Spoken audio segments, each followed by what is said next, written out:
This was Germany, a beautiful country.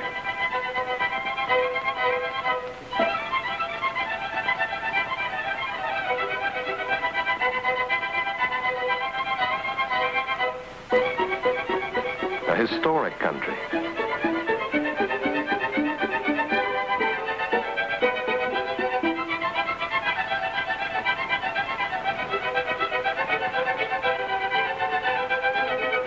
A prosperous country.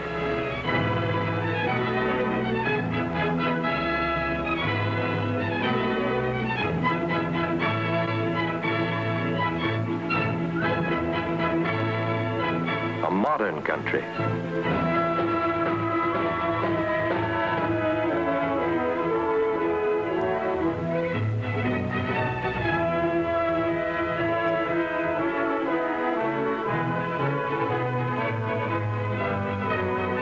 The German people, a clean and tidy people.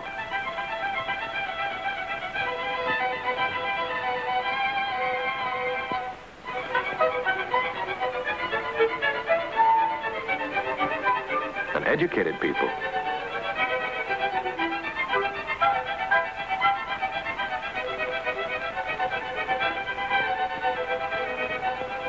A musical people.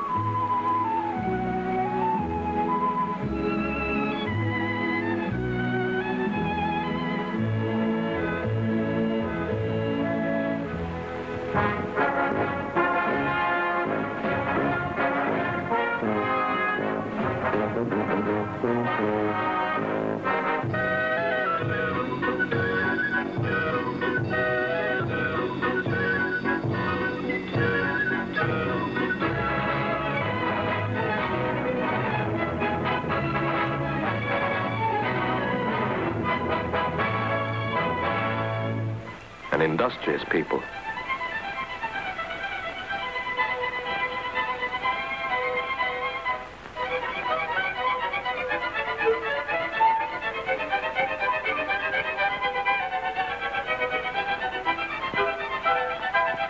These people look all right.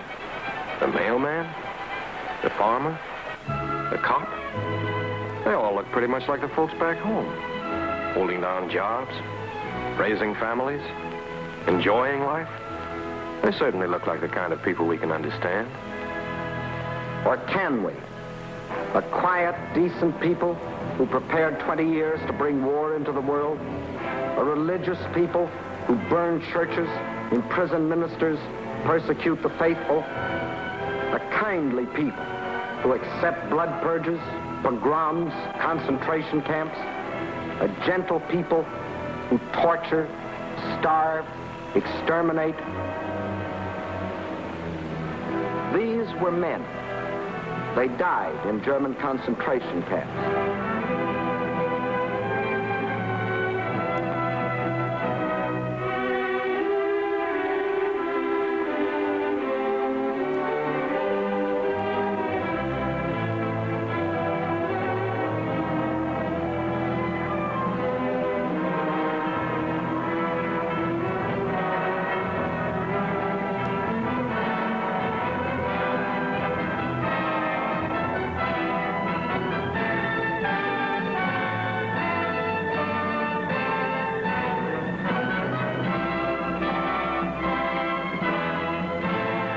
These too were men.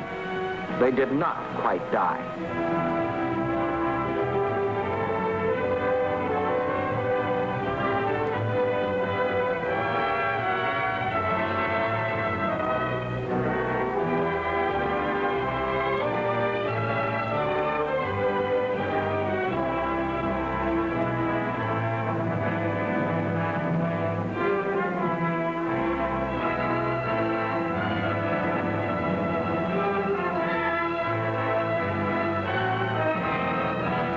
These bones were men, women, and children sent to be exterminated in a German death factory. This is a scientifically designed gas chamber. This a furnace for burning the corpses.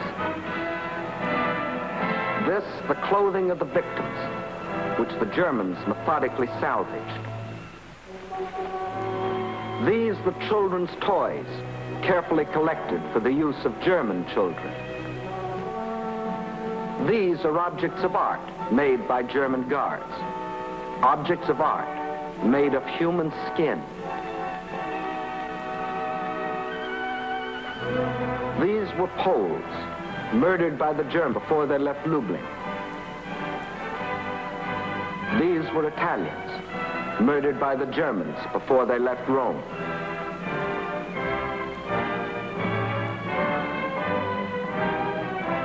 These were Belgians, murdered by the Germans before they left Vendée. These were Americans, defenseless prisoners of war, murdered by the Germans near Malmedy. These are some of the reasons why the German farmer and the German mailman and the German cop can't be quite like the people back home. That's why we've got to look a little deeper into the German character. The character of a people who plunged the world into 2 wars in 1 generation, and each time claimed that they were victims of attack. That's the puzzle we've got to solve if we're to save our children from a 3rd war. The puzzle of that clean, industrious people, fond of kids, fond of music, fond of tyranny, fond of aggression, fond of gas chambers. What gave the Germans that character? What makes them think, act, feel this way? Hitler would have answered, German blood. We don't take so hopeless a view. Too many of our friends and neighbors have had German blood. That same blood that we have seen in great Americans.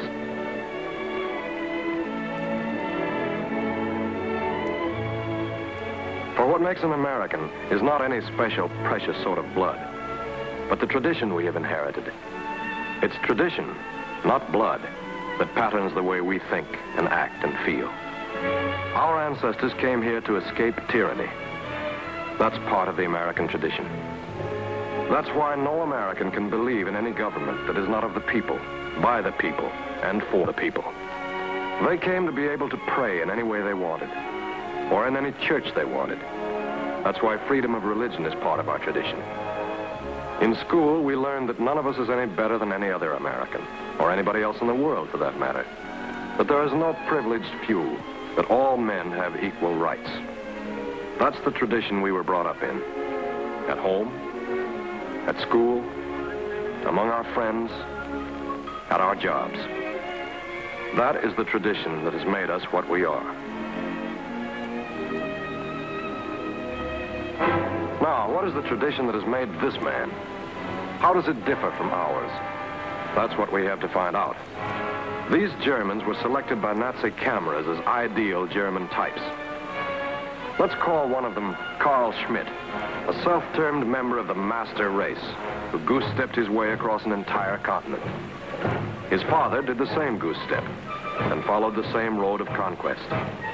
And the grandfather of Carl Schmitt did the same goose-step and trod the same path of aggression.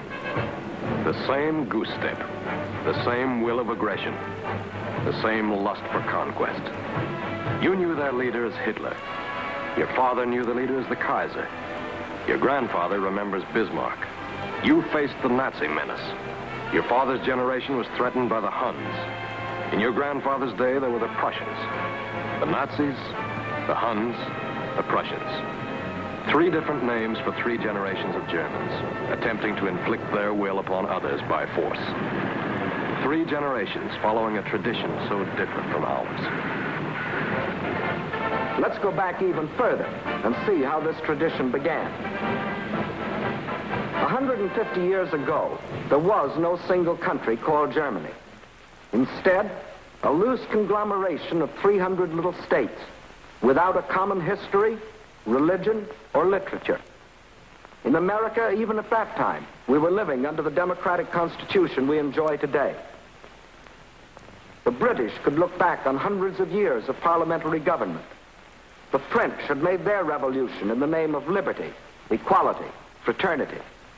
But the 300 little German states were still the property of autocratic princes and ruled without the consent of their peoples.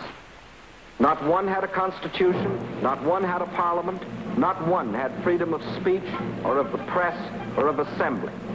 Instead, a rigidly organized medieval society with all power centralized in the hands of the feudal lords.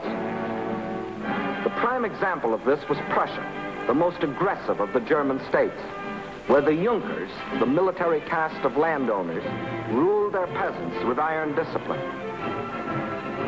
To perpetuate this feudal militaristic society, the Prussian king, Frederick the Great, established a rigid code of laws administered by a host of state officials answerable only to him. This was the perfect system to prevent any rise of liberty among his subjects. It was also the perfect system to make possible ruthless aggression against the world. I begin by taking. I shall find scholars afterward to demonstrate my perfect right. And he took. First, he invaded Prussia's brother country, Austria, without a declaration of war.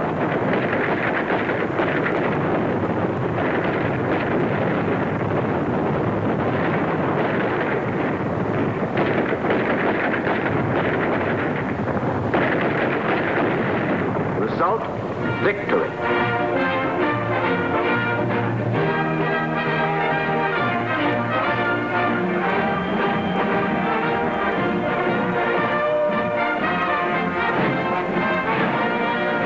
For 7 years, he fought single-handed against Austria, Russia, Sweden, and France, thus creating throughout the other German states the myth that Prussian arms were invincible.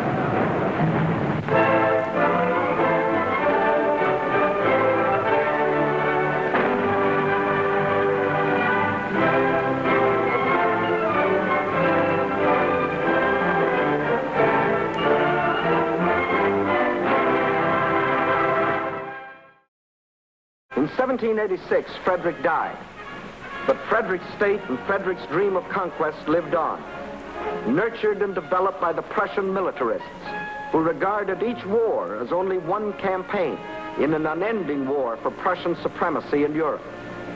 To this end, Scharnhorst, the organizer, and Gneisenau, the strategist, established the Prussian General Staff. Von Clausewitz, the theorist, set down their gospel in his famous book, Vom Kriege, on war.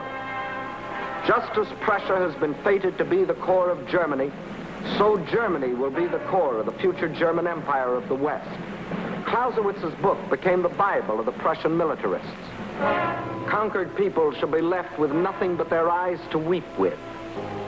But even as the militarists were plotting, a wave of liberalism swept over Europe. Its eddies reached even Prussia.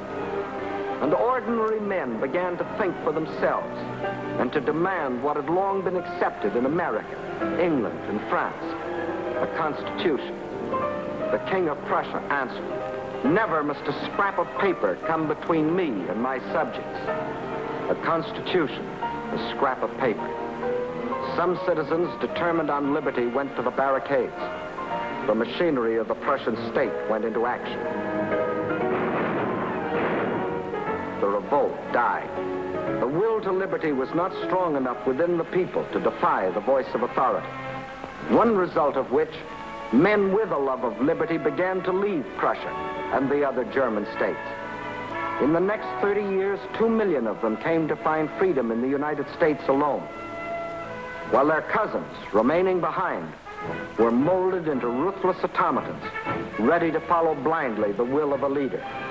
And that leader arose. Otto von Bismarck, appointed Prime Minister of Prussia in 1862. A clever man, a shrewd man, but devoted to the Prussian dream of conquest, and a master of the Prussian method of achieving it. The great questions of the day will not be decided by resolutions of majorities, but by blood and iron, and to go with it, ruthless discipline at home. As soon as anybody can show me that it is sound policy, I shall be equally satisfied to see our troops fire at the French, the Russians, the English, or the Austrians. 2 years after Bismarck became Prime Minister, he provoked a war against Denmark.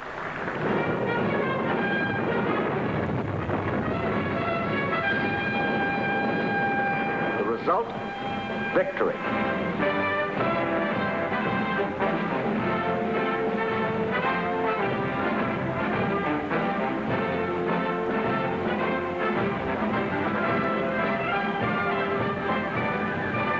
Two years later, against Austria.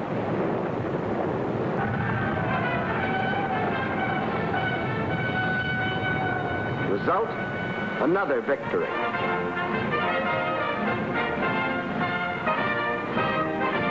4 years later, the great test against France. An amazed world stood by as Prussia, until then a minor power, dared to challenge the strongest nation in Europe.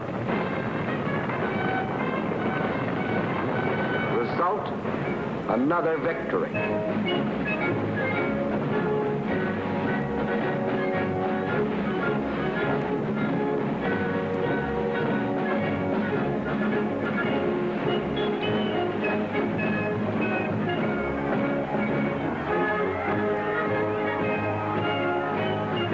This was the moment of triumph that changed the history of the world. The Prussian dream of conquest was no longer a dream. The German princes saw the Prussian eagle soaring triumphant in the European sky.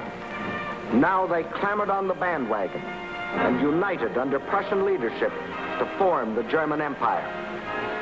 And in the Hall of Mirrors in Versailles, heart of defeated France, Bismarck saw his Prussian king crowned German emperor, absolute monarch of a new empire, founded on blood, iron, and conquest.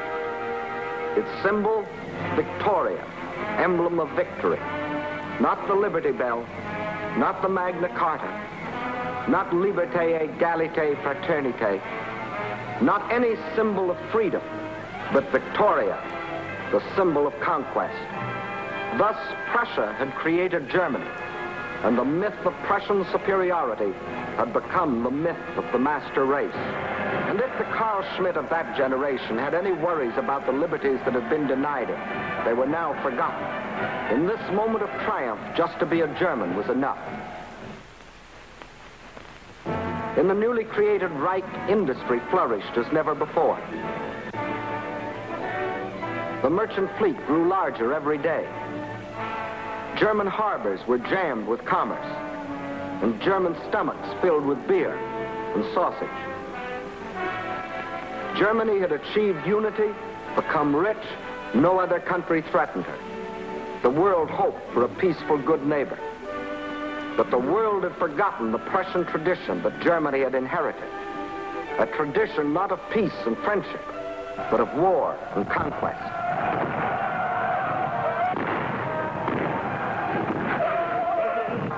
Deutschland, Deutschland, über alles, über alles. And by now, Carl Schmitt of the second generation, the father of the Carl Schmitt we had to fight, was arrogantly singing, Deutschland, Deutschland über alles, Germany, Germany over all, as he proudly watched his fatherland becoming the most aggressively nationalistic country in the world. Industry was carefully controlled to accord with the policies of the great General Staff. For in the new Reich, Bismarck had added a fourth pillar to the structure of the warlike state. Frederick's militarists, landowners, and state officials had been joined by the big industrialists. A gigantic railroad system was laid out, more according to strategic war plans than the necessities of peacetime trade. One of the largest navies was constructed. The army was built up to staggering proportions.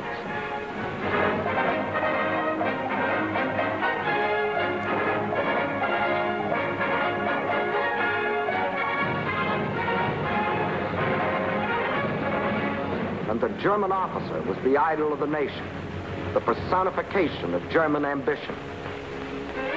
In German colleges, the sport of German youth was not football, but the deadly duel. The scar was the badge of honor. The more scars, the handsomer. Did they not prove the man's prowess in arms? And contentedly watching all stood the great General Staff, still directed by the Prussian Junkers, secure in the knowledge that their power and authority was indisputable. Germany was geared for war. All it needed was a new leader to give the word. And again, that leader was at hand. William II of Hohenzollern, the Kaiser that your father knew.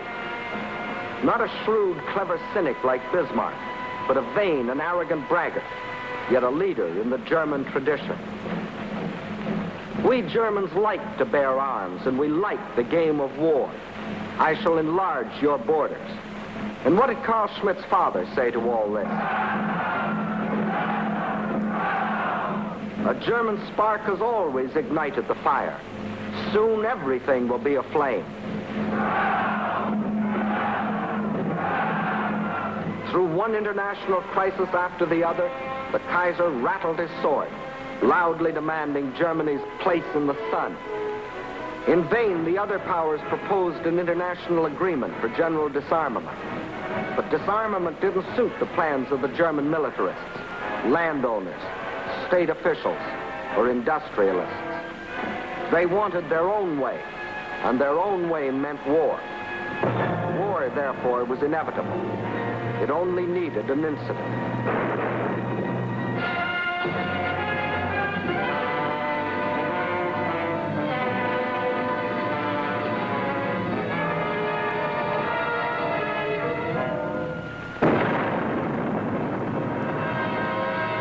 How did this second generation Carl Schmitt react to the prospect of a world war? Berlin took on the air of a carnival.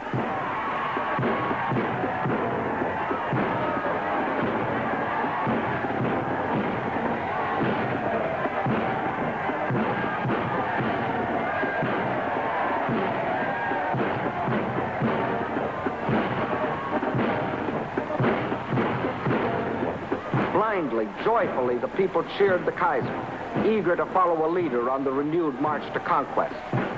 Thus, in August of 1914, Carl Schmitt of the second generation, indoctrinated with 150 years of Prussian tradition, marched off to set the world aflame.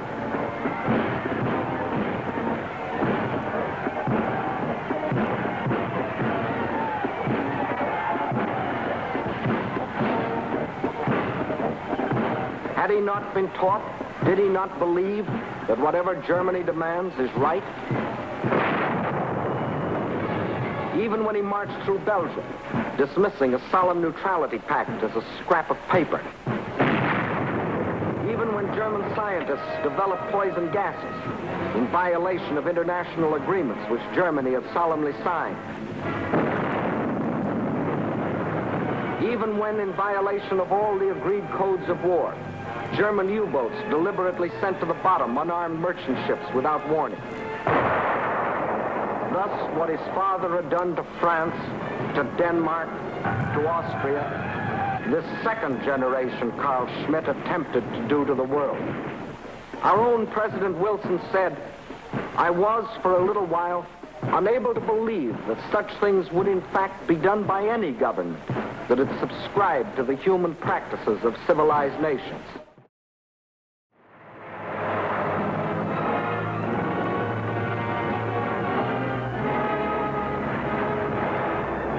But only when we realized that we were directly threatened, only when every protest had been ignored, and Germany had carried the war right into our home waters, did we feel compelled to fight.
finally, under the combined attack of the Allies, the German army started to crumble, to fall back, to run from battle. Germany was at the mercy of the Allies. General von Ludendorff, the German chief of staff and virtual dictator, was forced to send a secret message to the Berlin government. The offer of peace must be transmitted immediately. The army cannot wait another 48 hours. The Allies could grant the armistice or fight on to unconditional surrender. Georges Clemenceau, the wartime French leader, urged that the Allies should march triumphant into Berlin. Our own General Pershing said, "Complete victory can only be obtained by continuing the war until we force unconditional surrender." But the world would not listen. So golden was the thought of peace that the armistice was granted. We celebrated. Not only because the war was over, but because it seemed that we had put an end to German militarism forever. Hadn't the German army been beaten? Hadn't the German plan for conquest failed? Hadn't the Kaiser had to run away to Holland? And his war leader, Ludendorff, to seek refuge in Sweden? And wasn't Germany now a republic, apparently like our own, based on liberty and equality? Didn't that prove that Carl Schmitt had rid himself of the old German tradition? That's what your father thought as he celebrated in 1918. But let's see what had really happened. When defeat was imminent, the men who had caused the war stepped conveniently into the background, leaving the weak opposition parties to take over. That was how, overnight, Germany became a republic. It had elected representatives, all the appearances of democracy. But beneath the surface, the old German system went on as before. The state officials of the Kaiser's empire were the state officials of the new republic. The industrialists of the empire ran the industry of the republic. Even the same teachers presided over the same classrooms, preaching the same gospel of nationalism and German racial superiority. And above all, the general staff of the empire continued to function, even though secretly. The old Germany still lived, and Carl Schmitt, too, had never really changed. In the first place, he never believed that his armies had been defeated. During the 4 years of the war, he had been told only of an unending string of victories. News of defeat had been kept from him. And when the fighting ceased, wasn't his glorious army still on foreign soil? Germany itself still uninvaded? And because Germany was granted an armistice instead of being forced to unconditional surrender, Carl Schmitt never saw Allied soldiers marching through his capital. Instead, the German army home again after the armistice, bands playing, colors flying. Like the army of Frederick the Great. Like Bismarck's army.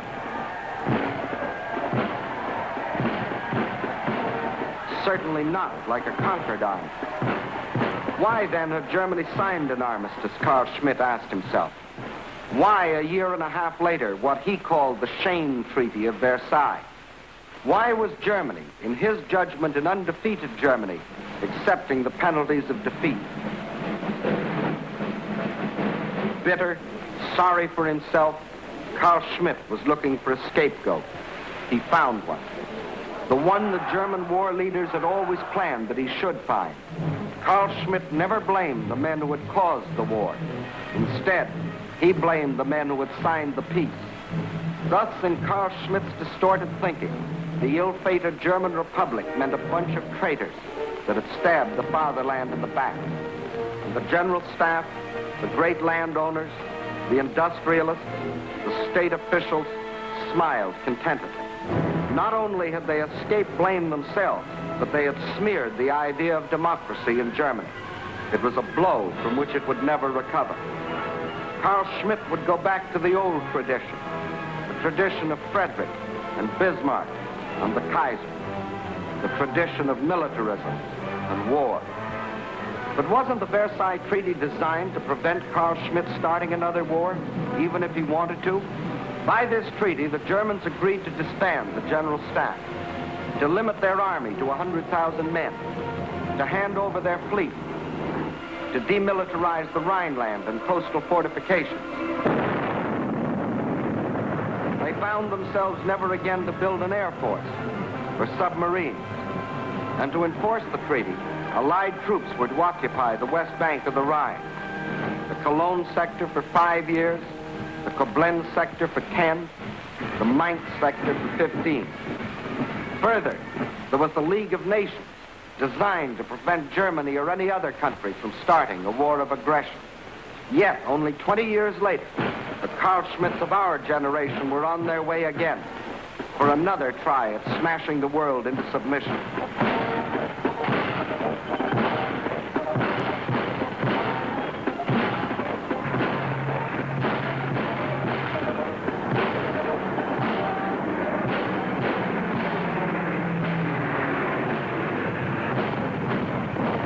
How was Carl Schmitt able to rearm so quickly? Like every other country after the last war, Germany faced hard times. But in Germany, careful manipulation made its results much worse for the millions of Carl Schmitts. Inflation made clever financiers rich and canceled the huge debts of the big landowners. It broke Carl Schmitt. Then came the Depression. That cost him his job. So hunger was added to his resentment and bitterness. This was the moment for which the unholy quartet had waited.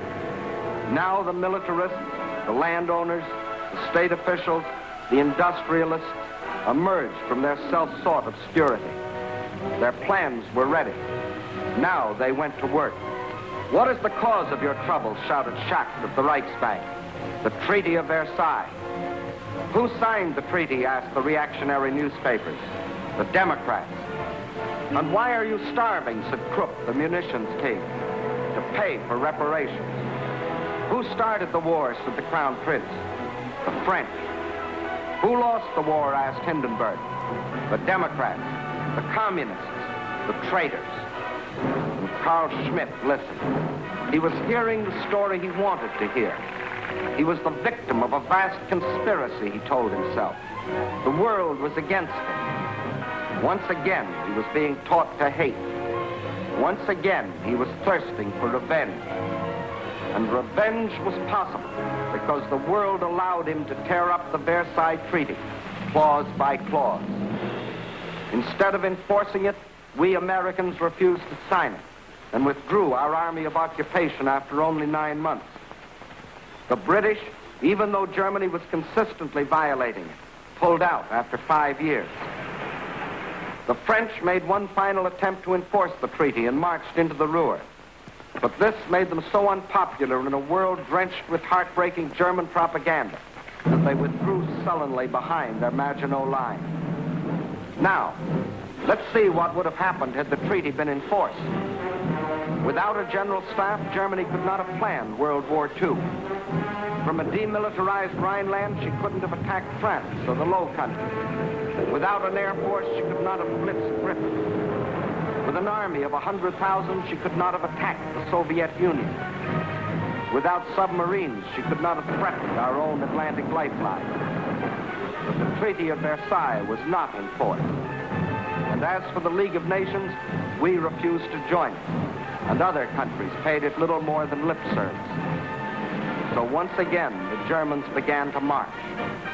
Not in the open at first, but on disguised drill fields, masquerading as patriotic veteran organizations, or as the so-called Technical Auxiliary Corps, ostensibly formed to help in case of strikes, or as Einwohnerwehr, vigilante groups claiming to protect the citizens against communism, or in school, simply under the name of calisthenics, but always under the supervision of army officers. The old German tradition was on its way back. But to the victorious Allies, the German leaders sang a different tune: peace, friendship, and a piteous cry for help. Germany's fate is the fate of the world. Germany's distress is the distress of the world. The prosperity of the individual nations is the prosperity of all. I hope one day to come over to America and visit your beautiful country myself. The German political and economical situation today is extremely difficult.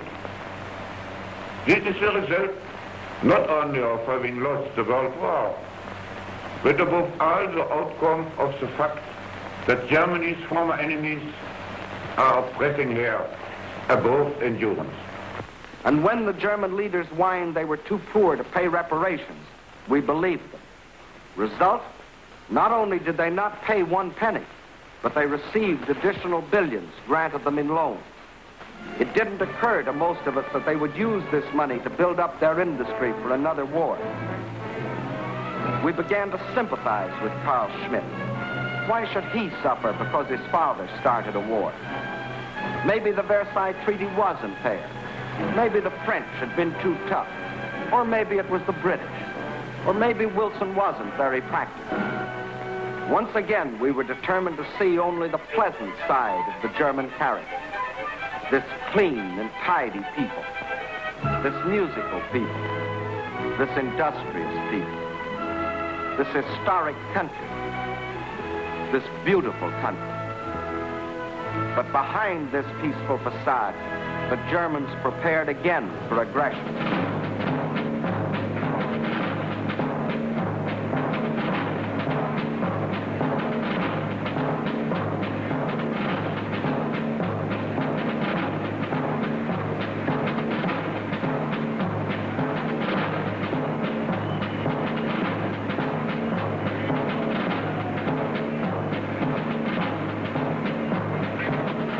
Germany began to rearm.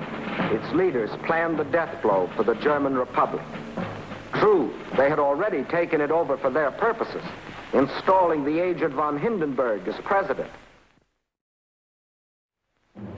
But it was still in structure a democracy, and that meant liberals and unions and free speech and a free opposition.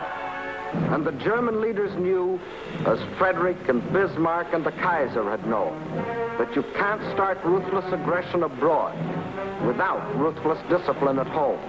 Therefore, the time had come for the Republic to be eliminated. To achieve this, they needed a tool with which to appeal to the Germans' old passion for superiority and conquest. Not a feudal monarch this time like Frederick, nor an aristocratic landowner like Bismarck, nor an emperor like the Kaiser, but an ex-corporal of the German army, with a fanatic gleam in his eye and the power to arouse a mob. Preaching the same old doctrine as his predecessors, the old doctrine that had never failed to arouse the German people. Himself jobless, uneducated, cowardly, resentful, Hitler gathered around him misfits like himself, people obsessed with grievances, real or imaginary, people who weren't as prominent as they thought they should be, people with inferiority complexes who wanted to shout with a crowd, people who wanted power but were too lazy to work for it, sheep anxious to be led, dope addicts, perverts, bullies, cranks. Unfortunately, those Germans who were liberally minded regarded Hitler as either a joke or a nuisance. But the German nationalists well knew his possibilities. They knew that he was capable of administering the death blow to the German Republic, of forging the German people into a single mold.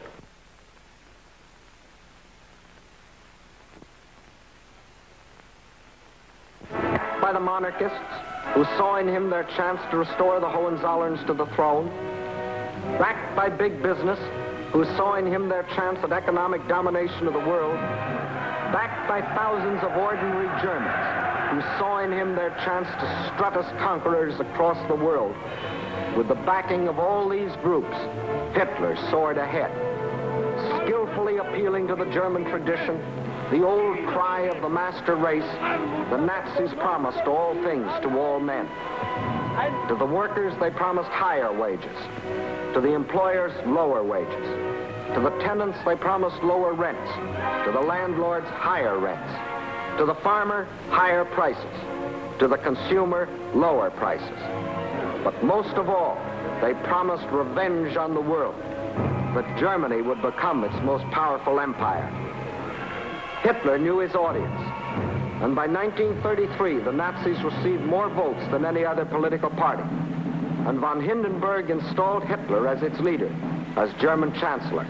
This was the death blow the nationalists had planned. From that moment, the German Republic was dead. 4 weeks later, the Nazis set fire to the Reichstag and screamed that the crime had been committed by the communists. Using this as an excuse, Hitler declared a state of emergency and assumed dictatorial powers. From this, it was only a step to the abolition of all political parties. In the new Reichstag, there was only one party, Hitler's party. In the new Reichstag, there was no debate. The deputies were stooges who applauded, got paid, went home. Trade unions were abolished. Instead, the German Labor Front, to discipline the workers and teach them what to think. Music, literature, all outlawed or destroyed, unless it supported what the German leaders were trying to sell. Scientists, physicians, their professions were banned to them unless they supported the Nazi ideology. Bismarck had added the industrialist as the fourth pillar of the warlike state. Hitler added a fifth, the professional gangsters, armed thugs to enforce his decrees. And as the German officer had been the ideal of the Kaiser's Germany, the stormtrooper became the idol of Hitler's. Persecution was on the march. Freedom of speech? Now that meant the concentration camp, torture, death. Freedom of religion? Riots and church burnings. Freedom of opinion? The executioner and his axe. Freedom of the press? The Gestapo took care of that. Now Carl Schmitt could be indoctrinated like his father and his grandfather before him. But this time, even more thoroughly, more efficiently, with all the resources of science and the modern state. The German press became a Nazi press. The German airwaves open only to Nazi voices. Nazi papers, Nazi books, Nazi pamphlets. These were all the people could read. Nazi speeches, Nazi dramas, Nazi music. These were all the people could hear. The art of Germany, the sculpture, the paintings, the drama, all regimented to serve one purpose, the indoctrination of Carl Schmitt. One voice only must be heard by Carl Schmitt. One voice from the cradle to the grave. The voice of Hitler. Hitler. Hitler. Scores of microphones and cameras were used to photograph Hitler and record his voice so that all of Germany and others throughout the world could receive his message of hate and hypocrisy. So Hitler was photographed from the front, from the back, from the right, from the left, from every angle. Hitler, Hitler, Hitler. Hitler sobbing. Hitler smiling. Hitler shouting. Hitler working his people into a frenzy.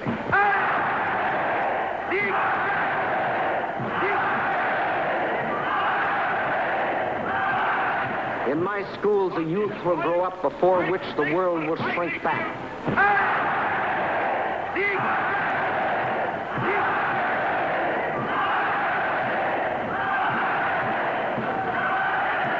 There must be no tenderness in youth. I want to see in their eyes the gleam of the beast of prey.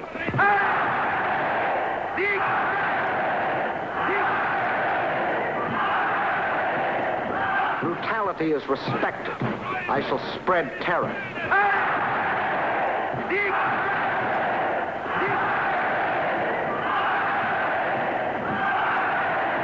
Today, Germany. Tomorrow, the world.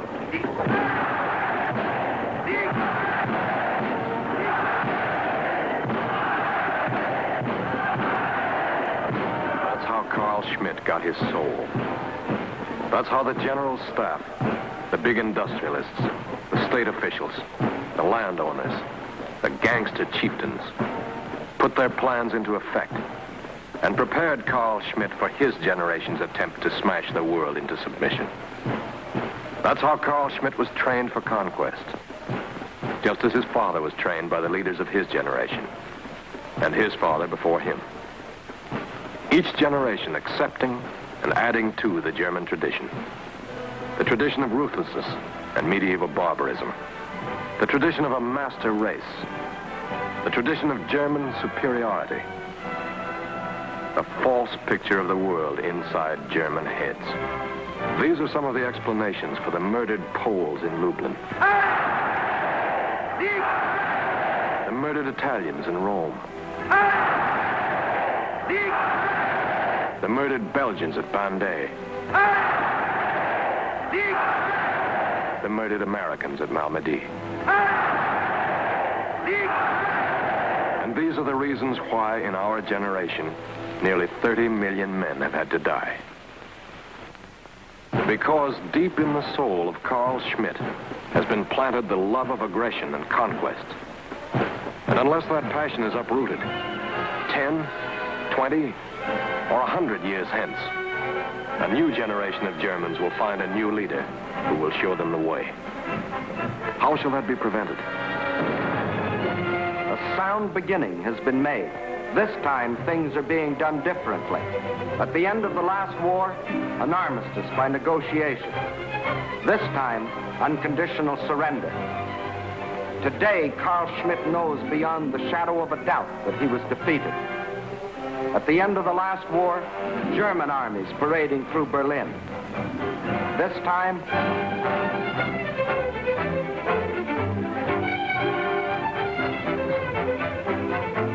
the legend of German invincibility lies once and for all a shattered myth.